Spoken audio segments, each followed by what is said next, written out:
Are you a biomedical science graduate trying to land on their first job or your first biomedical science job in the UK? Stay tuned. I share insider tips and strategies that can help you secure your dream job in this competitive field. Hello everyone, my name is Aida Noor. I'm a biomedical scientist, author, the founder and CEO of Biomedical Science and Beyond page and also podcast that I have created. Thank you so much for everybody who has followed or subscribed. But this page that I have created is especially that has to do with everything with biomedical science to help you. There's no stone that's going to be unturned. All the content to clarify with all the problems that you might have or challenges or the future of healthcare, biomedical science, laboratory medicine, etc. And I would like to take this opportunity to thank all of you who participated in the poll that I have created twice. And I've responded to all of you who asked the questions that I asked for you to participate, and I've answered all of you, and I told you stay tuned. There will be a Q&A video where I will be sharing all the challenges, all the information, so that not just you who can benefit, anybody who watches this video or downloads the PowerPoint presentations, etc., can benefit from it. So what I have done, I've summarized it.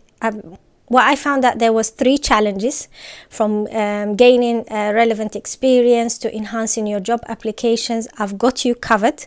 So let's dive in. Hello everyone, welcome to another presentation or PowerPoint presentation on how to secure a biomedical science job in the UK. Again, this is for anybody I think it's applicable to every graduate or anyone who's embarking in a career. So there's some sections where I'll be referring to biomedical sciences graduate in general. Some are specific for biomedical scientists, aspiring biomedical scientists, and these will be insights on how you can gain experience and how you can enhance your applications. So, as I mentioned, I've identified 3 challenges, and also I'll be answering your specific questions. I've chosen 10 questions, which are variable. Some of them have similarity, but if you guys who have answered asked those questions, you will identify yourself. But also I really wanted everybody else to benefit from those questions, because there must be someone out there who has a similar situation. So the 3 challenges that I have identified: the confusion over qualifications and eligibility. I was one of you. I had that confusion. How you can gain lab experience, how you can improve your job applications, and the last section will be how answering all your questions. So the first challenge, the qualifications and eligibility. By the way, I still don't understand it fully, even after qualifying. So I never understood it before or after.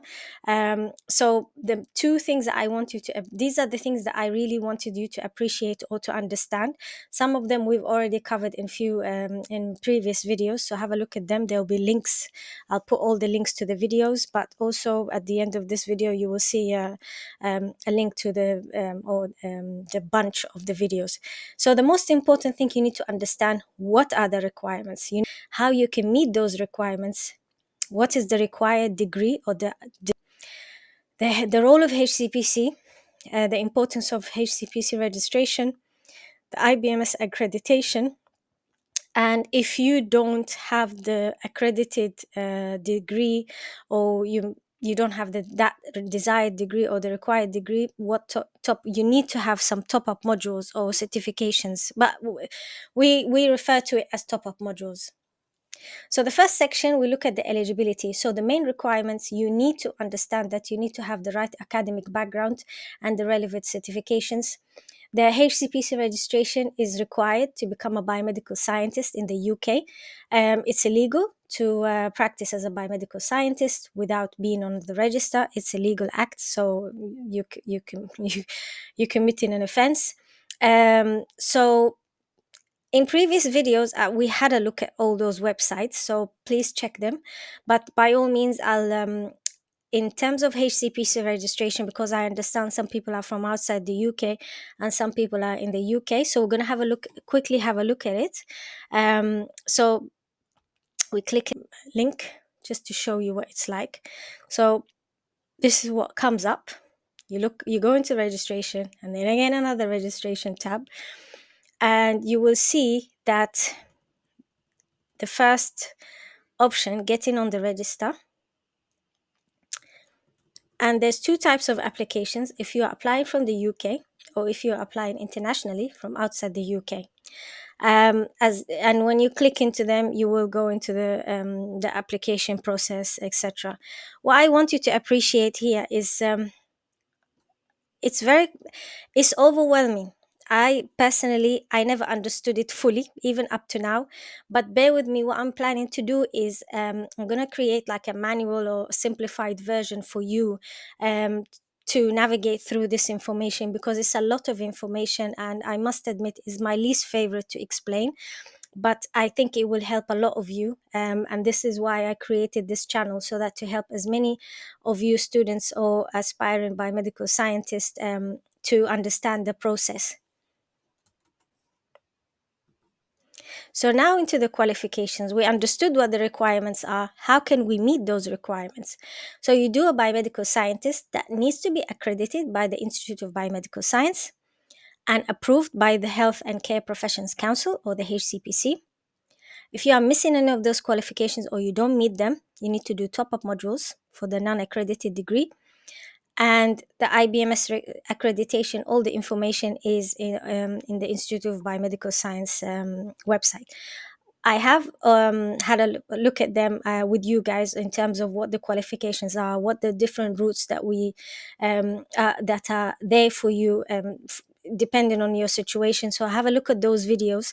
And again, if you need any more information or any difficulties that you have, drop them in the comment below, because if you guys don't engage with me, I wouldn't know what you need. So all of this information that I'm sharing with you, um, a mix of my experience and my input, and a mix of your questions, so we know where the problem is, where we know the difficulty in terms of all the information that's out there. I understand.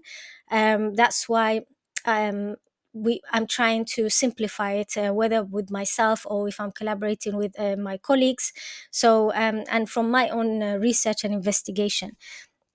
So in the previous videos, we spoke about the different routes to qualify as a biomedical scientist. And the first route, which we have agreed on, referred to as integrated degree, which involves completing an IBMS accredited degree. And that will include a lab placement, where you complete a IBMS registration training portfolio. And when you receive that certificate of competence, then you apply for HCPC to become registered biomedical scientist. And if you don't have a placement, it's your responsibility to find that placement. So that was in a previous video where I explained all the routes. But in this video, we explain this part. But the most important aspect of the whole process is the lab experience. That's where the difference here. I'm pressurizing on the challenge that most of you had, including myself, is the lab experience. One thing I really want to emphasize here, is the importance of lab experience. Whether you are going to land on a biomedical, or you're aiming to become a biomedical scientist, or you want to work in other jobs that related to your degree, as I mentioned in a previous video. And in a upcoming video, we're going to talk about more in details. I just touched on what other roles you can do. But I truly believe having a lab experience really, really matters, whether, regardless to what route you're going to take, because you will apply those skills when you do the job, which I'm going to elaborate in the next few points. But this is something I have discovered, and I didn't know that even if you've done an integrated degree with everything, placement, portfolio, everything, but you lack lab experience, it doesn't qualify you to become a biomedical scientist, or to become, in specifically, we're talking about here, to become a biomedical scientist. And I didn't know that. Um, and I've learned that from the recent graduates, or the students who are doing it. I really didn't know that you need, and it depends on several factors. It depends on the department, how they need you, and how, it depends on the trust, it depends on the department, it depends on many things. So some people might land on a band 5 job and they move on and they progress from there, but it's not necessary. So, to be on the safe side, aim to get your lab experience as soon as possible while you're studying. Don't wait until you graduate because it will save you a lot of time, whether you're going to land on a lab job or not. Just get that experience. So, this is just to give you a visual representation on how it looks like. I've shared this slide before.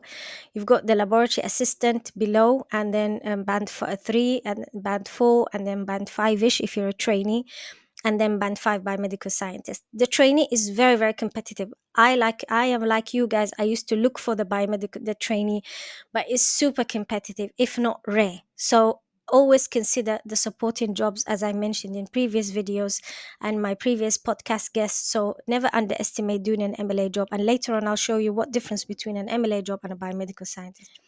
So now to the second challenge. I've touched on this work experience before. So what I'm showing you here is generic, and it's applicable to anybody who's starting their career. Even though I'm talking about in the area of lab experience or biomedical sciences graduates. So to get lab experience, let's supposedly say in here, you can volunteer, you could consider internship, you can consider work placement, you consider working part-time, bank or locum, and networking. Networking is the least spoken about experience that you can or skill that you can have. So we're going to elaborate on that in a minute. No, now I've already explained those experiences, but again, just to remind you, in the field of lab experience or biomedical sciences, volunteering involves unpaid work. For example, also in a non-profit organization or NHS, it gives you flexible hours and duration. You develop soft skills and a sense of responsibility. Uh, Internships, structured program. It offers you hands-on experience in a specific field, and it ranges from few weeks to months. Can be paid or unpaid, ideally paid, but sometimes, have an open mind that it can be unpaid. Work placement, it gives you practical experience integrated with your educational program or degree, and it lasts from few weeks to a year. Again, it gives you real world exposure into the relevant industry. Part-time work is less hours compared to the full-time. It's flexible. It allows you to it gives you time for other commitments. Bank staff, this is something I didn't know, and actually I wouldn't be qualified if I didn't consider bank staff. I will share the story. I have shared it before, but I'll share it again in detail soon. um, the NHS, organization, they have their own recruitment like any organization. So to work as bank, you go through their recruitment. So there's no third party there. So ideally, you contact the head of department and say, I want to work for you as bank. Or you can go through bank themselves and say, I'm interested in this department. But ideally, this is how I approached it. Approach the manager or head of department, which I'll show you in a minute, and I mentioned it in a previous video. And then you go through bank, and then depending on how much they need you, and you get paid directly from the trust. There's no middleman there. So this is a very good way to put your foot in and build NHS experience, because that's how most of us got into NHS compared to if you apply for a job. Depends how lucky you are, but if you want to be quick and get your foot in there and see if it's for you or not, at least that way you can get into NHS. Locum, that's similar, but that's agency work. So you have an agency who does your onboarding, does all your paperwork, they send your CV. All you do is just turn up to work. They send you the contract and you sign it. I am practicing that myself. I'm a biomedical scientist. I work through an agency. The advantage of that is I get the flexibility, and then I can change jobs. I can take a career break. I can take time off when I want to. You don't get paid if you're sick. You don't, I know all of this, but this is a way for that fits my lifestyle at the moment. But in terms of you trying to start your career, you can consider locum, whether as an MLA or as a biomedical scientist. But if you're new to the country or new to the field, start as an MLA, because there's a loads of skills which I'm going to explain later on, or give you like a comparison between MLA and BMS, and you will understand why I'm emphasizing on the skills. And from a personal experience, I really want you to appreciate how the work culture here in the UK, if you're outside the UK specifically, working in UK labs, let me speak in terms of laboratory, it's very busy and fast paced, and it's automated, and there's lots of technology here. This is something I didn't know because when I traveled out and I explored how laboratories out there, I was surprised that in microbiology, I'm talking in terms of microbiology because I specialize in microbiology. I was surprised to see that they still using automated. I was so surprised. I was so ignorant in that way. And then I asked international colleagues, and they said yes, it's different in terms of technology because I started my career in an automated laboratory, so I thought that that's the way it is. So no. You have to know how your skills will fit in and what type of technology, and also it's crucial to understand that you need to work well with others. You need to be cooperative, and there's no drama here. It's completely different. It's very organized. So I remember in my first interview, my first job actually was a temporary research scientist. As soon as I finished my master's, my degree is in biochemistry, and then I didn't know what to do with the degree. Then I applied for, I volunteered in a laboratory. Well, that was a weird experience. I'm not gonna lie. I think it was an histology or cytology, but there were slides, so I was filing slides. It was my local hospital. Um, I think there was a bit of staining. I was filing mostly. Now I'm looking back, I'm like, oh my God, I just didn't know what it was all about. I just did my biochemistry degree. Then I found out about the biomedical science route, etc. So I went and I did masters in medical biomed. I did masters in biomedical science, medical microbiology. Obviously, now we use staining and slides. It's completely different than when that time. So I remember after I finished my master's in biomedical science, my first interview as a research scientist in a drug discovery company, they were really emphasizing on teamwork. And then it made sense later on in years now that it's very important because we are sharing the same space, sharing the equipment, working together. So that's when I understood cooperation and carrying out your task efficiently within a team is very important. So very important to consider volunteering, the work culture, and now we're going to look into the skills. Again, I explained and I spoke to you about the skills that required for a biomedical scientist, such as knowledge, practical skills, manual adaptability, analytical skills, communication, to be able to work independently or within a team, to be patient, to be accurate, efficient in your work, have the ability to prioritize your work, your understanding your responsibility, and having common sense, being flexible, adaptable, being able to work under pressure, and again, having your IT skills are very important. So be aware of those skills and how your skills fit. We have international joiners in our the where I'm working in the trust, and this is one of the questions I asked. He said because it's very competitive, the fact they landed on a job here. So I remember one of them, I asked him, how did you approach the job hunting? And he said, make sure that your skills match the job that you are applying for, and do your research. So, just to recap, make sure that your educational foundation is strong. Make sure that you volunteer, or whether in internships or research opportunities. And again, this is the least spoken about. I will elaborate on that in the future.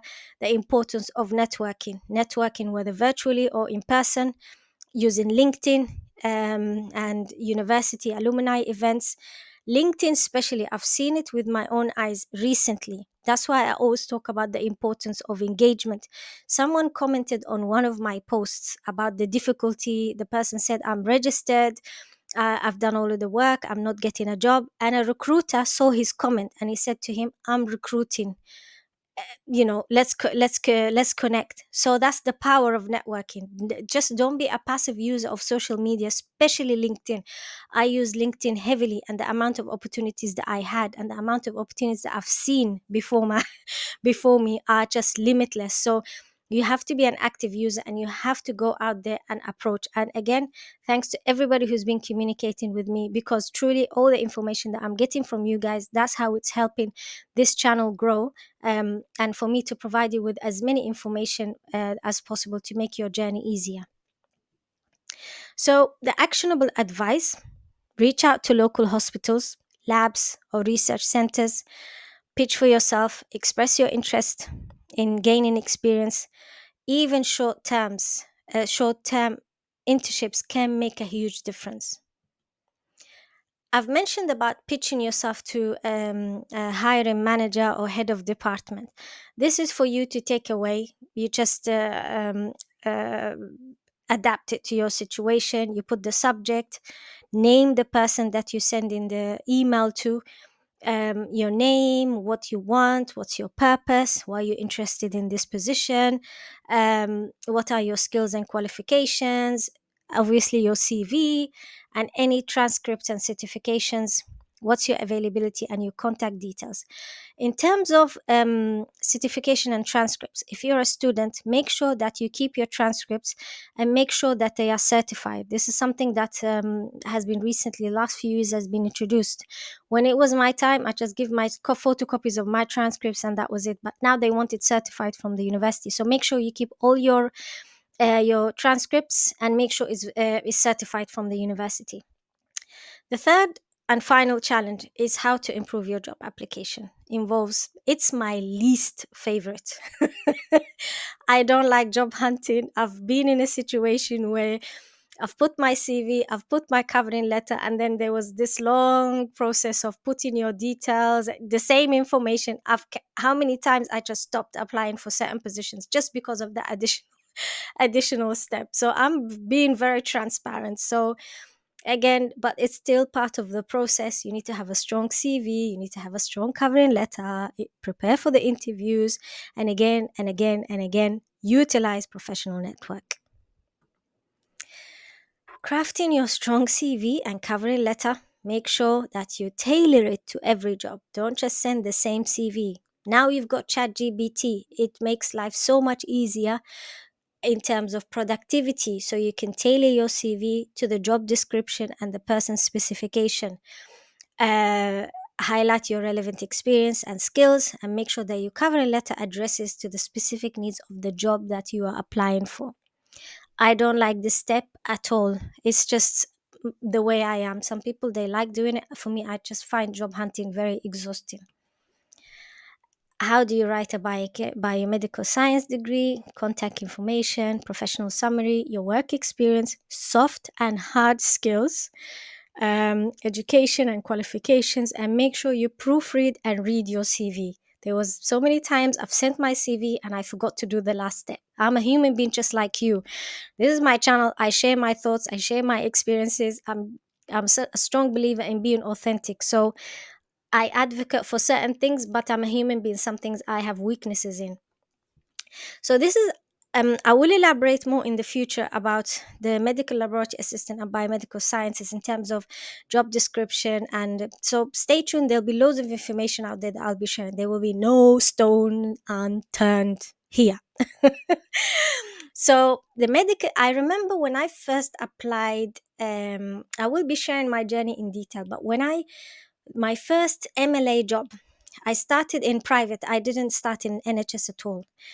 And when I started as an MLA, I was working in specimen reception. Again, that was through connection. I was looking at the microbiology department, so I made sure that I knew who the head of department was, and I was bugging him about an opportunity until there was a opportunity getting created. This is another thing I want you guys to appreciate. Sometimes when you apply directly or you contact them directly, there's a position in the making, you know. So there was a night shift position there, and I was more than happy to move because I really wanted to progress. I was in specimen reception. I needed to move up to the laboratory. And I remember the first interview, or talk, he said to me, look, MLA and MLA and BMS are very similar. The only difference is reporting. BMSs do the reporting. So medical laboratory assistant, they assist biomedical scientists, they do the lab work, they do the work, let me say it in a sequence. The specimens or the samples, they arrive, they sort them out, they book them in, they do the work, and then the biomedical scientists, us, we do the analysis and the investigation, and then we report back to the doctors. That's how the process is. In the NHS, they have banding. So band 2, they're the ones who sort out in the reception, they do the booking in. Band 3, they do the processing, and band 4 are between both, between the band 3 and between the biomedical scientists. So they have additional steps. So I remember a manager said to me, it's 50-50, 50 MLA, 50 BMS. So this is just an overview on how important it is, the understanding the role of a medical laboratory assistant. So when you apply for a job, don't think being an MLA it's a bad thing, because if you progress quickly, you might land on a band 5 quickly. Also, um, also, when people apply internationally and they send their paperwork, they will be working as an MLA because you need to build that experience. Plus, you need to put food in the table. Plus, you want to get paid. So, never underestimate the role of working as a medical laboratory assistant, and the role of connections goes a very long way. All the ways when I was able to progress was through directly connecting to the person of the person who's responsible or the decision maker. Interview preparation, you need to practice the common questions and demonstrate your knowledge and your passion for the field, and what's your talent, obviously. And utilize professional networking. This is very, very, very important, and I truly believe that's how it makes the difference.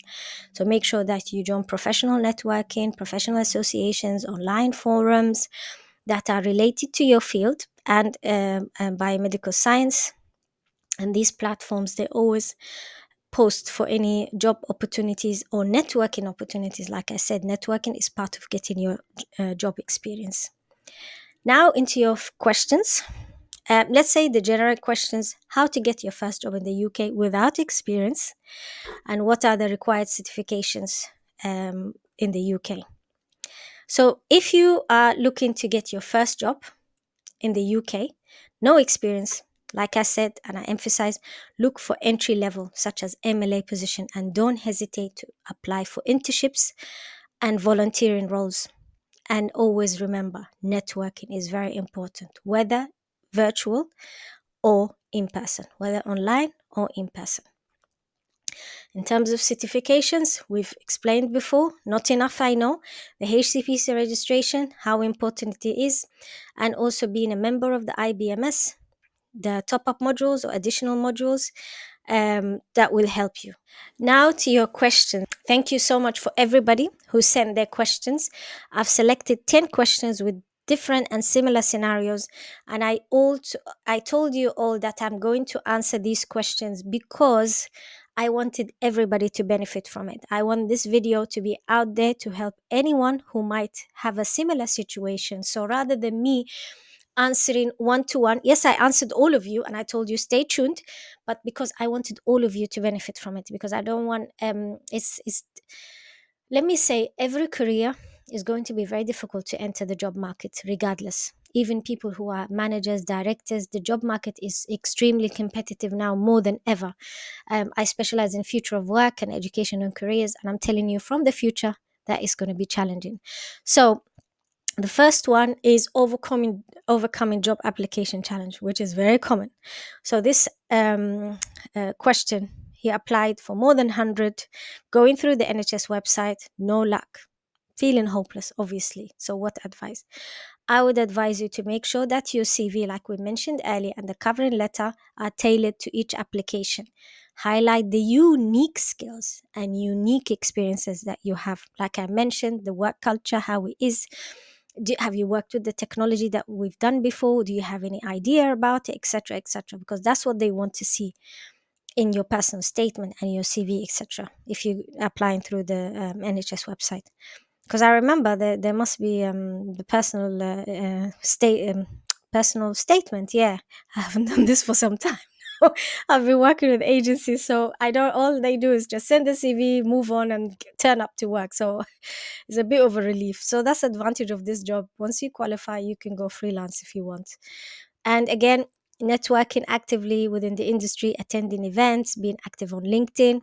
Consider reaching out to laboratory managers or hiring department, or both. I would look for both. For example, in the private sector, you can, where I used to work, the HR are very active, so they'll be responding straight away. But that depends, isn't it? Every HR is different, every department. And make sure that you gain experience through volunteering and short-term contracts or internships to strengthen your application. So the next question is from a university in Cape Coast, Ghana, with is already got a biomedical science. What career advice does he need? Again, build your professional network, strong professional network. Connect with alumni, professors, industry professors. Seek internships, volunteering, and entry level positions to gain practical experience or lab experience. And that way you can continually update your skills through online courses, certifications, anything depending on what you have. There's some free courses, by the way, they don't all cost money. And make sure that you stay informed with industry trends and job opportunities through professional associations and job boards. When I say stay up to date, even for myself, I find it very challenging. um, every now and again, I can go through Google and see what's the latest in healthcare in 2024, for example. There's few people that I follow on LinkedIn, so it kind of at the moment I don't do it as often, but the fact I'm very active on LinkedIn, I am up to date because I choose who I follow. So anything that's new or future or whatever, it comes up anyway, because again, the algorithms work in your favor. So that way I know I'm up to date. I'm not missing much. So that's why I always say be active on social media, particularly LinkedIn. That way you will be up to date.